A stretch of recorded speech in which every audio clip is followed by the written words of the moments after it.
और ब्रेक के बाद आपका स्वागत है। ब्रेक पे जाने से पहले हम जिक्र कर रहे थे चुनावी जो घोषणा हुई है 5 राज्यों के विधानसभा चुनाव को लेकर, उस विषय की, और इसी विषय पर हम करेंगे चर्चा। इससे जुड़ा आज का हमारा विशेष चुनावी शंखनाद, बढ़ा सियासी संग्राम, क्योंकि अब इन राज्यों में सियासी संग्राम बढ़ता नजर आ रहा है। और किस प्रकार से चुनाव आयोग की तैयारियां हैं, कौन से जमीनी मुद्दे हैं, इस विषय पर बात करने के लिए दो खास मेहमान इस वक्त मेरे साथ मौजूद हैं। उनका परिचय आपसे कराते हैं। आर राजागोपालन जी है, वरिष्ठ पत्रकार। सर, बहुत स्वागत है हमारे साथ जुड़ने के लिए। इसके अलावा प्रकाश चंदालिया जी हैं, वरिष्ठ पत्रकार, कोलकाता से हमारे साथ जुड़े। सर, आपका भी बहुत बहुत स्वागत है।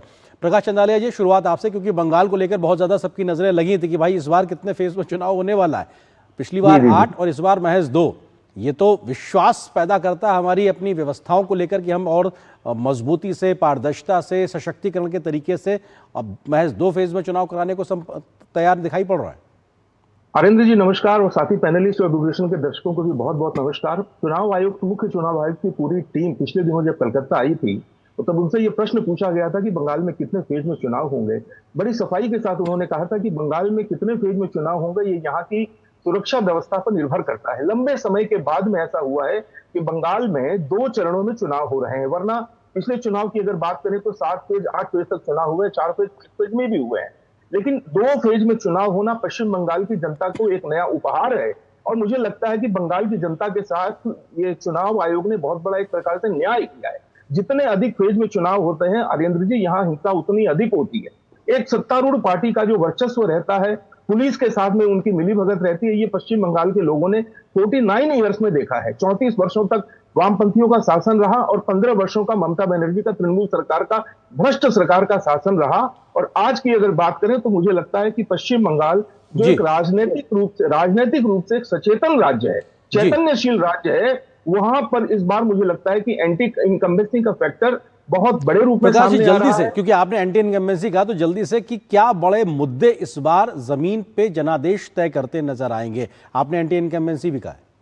सर, भ्रष्टाचार में डूबी हुई सरकार, कटमनी के बिना यहाँ कोई काम नहीं होता है। कोल स्कैम से लेकर गौ तस्करी का कोई भी भ्रष्टाचार के काम को नहीं छोड़ा है। सरहद की सुरक्षा की अगर बात करें तो केंद्र सरकार को जमीन नहीं देंगे। शारदा घोटाला, नारदा घोटाला, गौ तस्करी, नारी असुरक्षा, तुष्टीकरण, शिक्षकों की नौकरी का घोटाला, बेरोजगारी। ममता बनर्जी ने पिछले चुनाव में कहा था कि डबल डबल नौकरी होगी, सब कुछ कहा था। लेकिन आपने देखा कि अभी सामान्य रूप से अस्पतालों में महिला डॉक्टर के साथ रेप हो सकता है, लॉ कॉलेज के अंदर में महिला के साथ में बलात्कार हो सकता है। जिस महिला मुख्यमंत्री होते हुए बंगाल में नारियों का इतना अपमान और पतन की पराकाष्ठा इसके पहले कभी नहीं रही। और आर्येंद्र जी, अभी तो पिछले सप्ताह हम लोगों ने महामहिम राष्ट्रपति महोदया का अपमान तक देख लिया, और इसके अलावा बंगाल में कुछ बचा नहीं है। और मुझे लगता है कि ममता बनर्जी स्वयं जान रही हैं कि एंटी इनकम्बेंसी का फैक्टर कितना बड़ा प्रबल रूप से उनके सरकार के समक्ष चुनौती बनकर खड़ा है। आपको आज पता होगा कि 4 बजे चुनाव आयोग की प्रेस कॉन्फ्रेंस थी,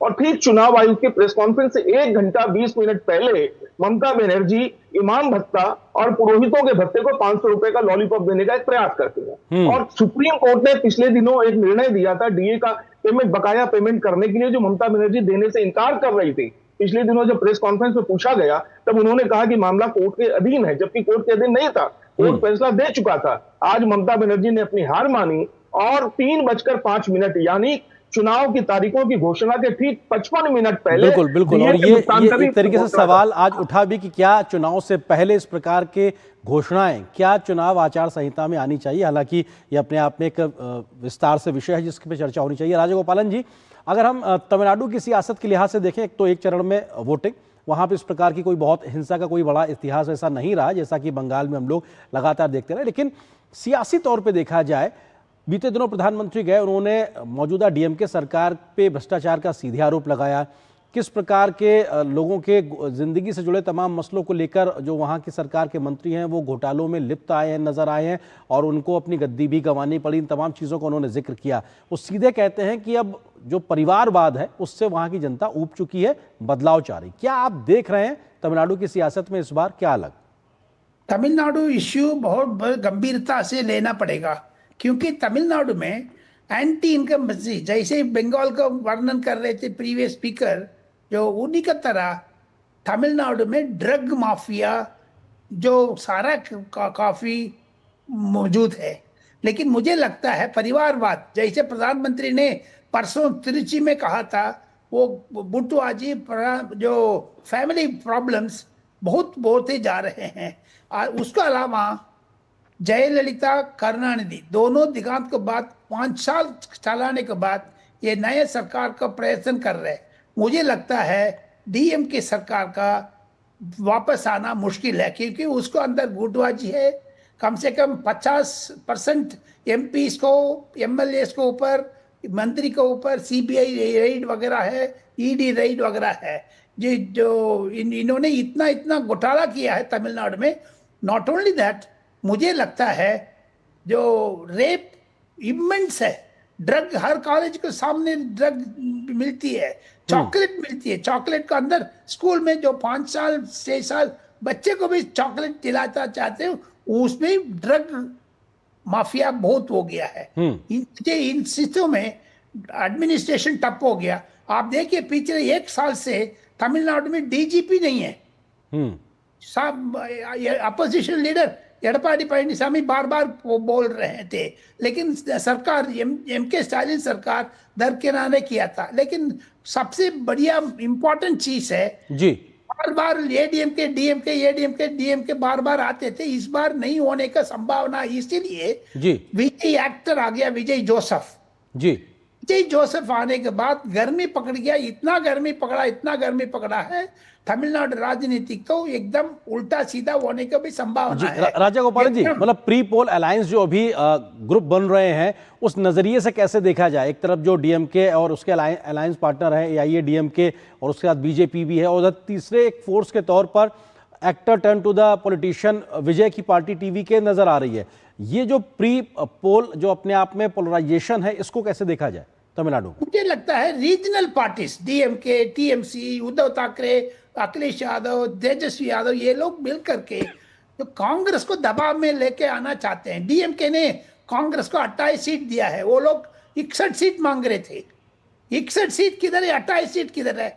28 सीट लेकर के कांग्रेस वापस आ गया है। सो देयरफॉर बाकी डीएमके अलायंस अभी तक टिच नहीं हुआ है। अभी तक आज सवेरे तक कुछ नहीं हुआ है, झगड़ा बहुत चल रहे।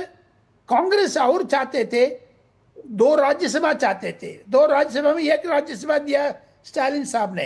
राहुल गांधी ने स्टालिन साहब से अभी तक बात नहीं किया है। जैसे तेजस्वी यादव को गुमराह कर रहे थे, ऐसे तमिलनाडु में भी राहुल गांधी स्टालिन को दरकिनारे किया है। कांग्रेस को डीएमके को बीच में मतभेद बहुत है, वो नीचे कैडर तक जा रहे हैं। मुझे लगता है एंटी इनकम्बेंसी अधिक है। एडपाडी पळनिसामी का भीड़ बहुत आ रहा है, नरेंद्र मोदी साहब का, अमित शाह साहब का भीड़ बहुत आ रहा है। हिंदुत्व ये फैक्टर बनने वाले हैं तमिलनाडु में। द्रविडियन मूवमेंट को बीच में फर्स्ट टाइम मैं कह रहा हूं, रिपीट कर रहा हूं, आने वाले दिन में हिंदुत्व को गरम पकड़ गया है जमीन का। ठीक है, अगर आप जो बात कह रहे हैं तो अपने आप में एक बड़ा एक बदलाव मतलब तमिलनाडु की पूरी सियासी पिक्चर में देखने को मिल सकती है। ये कारण पूरा कारण है नरेंद्र मोदी का 10 साल का जो। ठीक है सर, मैं आता हूं सर आपके पास में। प्रकाश जी, क्योंकि घुसपैठ का मसला भी लगातार बंगाल हो या फिर असम हो, दोनों जगह बहुत ज्यादा प्रमुखता से सबसे महत्वपूर्ण चुनावी मुद्दों में से रहा है, जो कि सुरक्षा से जुड़ा रहा है, राष्ट्रीय जो सुरक्षा उससे जुड़ा हुआ रहा है। मौजूदा समय में भी लगातार वो दिखाई पड़ रहा है। प्रकाश जी, बिल्कुल घुसपैठियों का मुद्दा अब आर्येंद्र जी ये वामपंथियों के शासन से चल रहा है। और जब आपको याद होगा कि जिस समय पश्चिम बंगाल में ज्योति बसु का शासन हुआ करता था, उस समय लोकसभा में ममता बनर्जी घुसपैठ के मुद्दे को उठाया करती थी और बहुत जोरदार तरीके से उठाती थी। लेकिन जब से ममता बनर्जी सरकार में आ गई है, देखिए आर्येंद्र जी,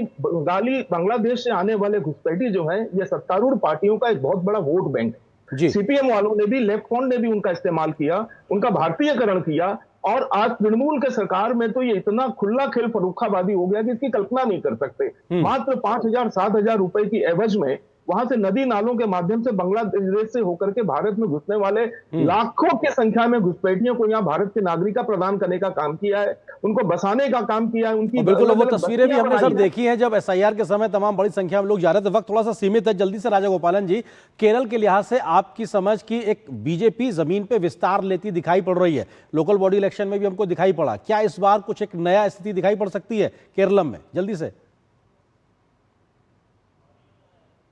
मेयर इलेक्शन में बीजेपी जीतने के बाद, राजीव चंद्रशेखर अध्यक्ष बनने के बाद केरला में कम्युनिस्ट लोग मुस्लिम वोट्स को पीछे पड़ा था, हिंदू लोग बीजेपी को पीछे पड़े हैं, क्रिश्चियंस लोग कांग्रेस को हो गया करके 3 बंटवारा कर दिया है। लेकिन मुझे लगता है बीजेपी कम से कम 8 नहीं तो 10 सीट तो मार लेगी आज इस बार। बीजेपी का पकड़ अधिक है। सबरीमला टेम्पल का सोना चोरी होने के बाद भी जो केरला में परिस्थिति है बिल्कुल बीजेपी का फेवरेबल है, लेकिन उधर कांग्रेस का पकड़ अधिक है इस बार, क्योंकि उधर भी सीपीएम कांग्रेस आते थे। अभी इस बार बीजेपी बीच में घुस गया।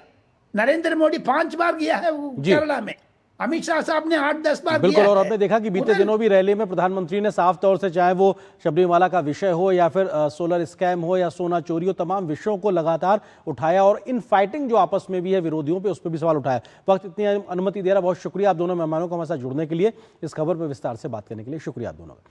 यहाँ पर एक छोटे से ब्रेक के लिए रुकते हैं, ब्रेक के बाद जब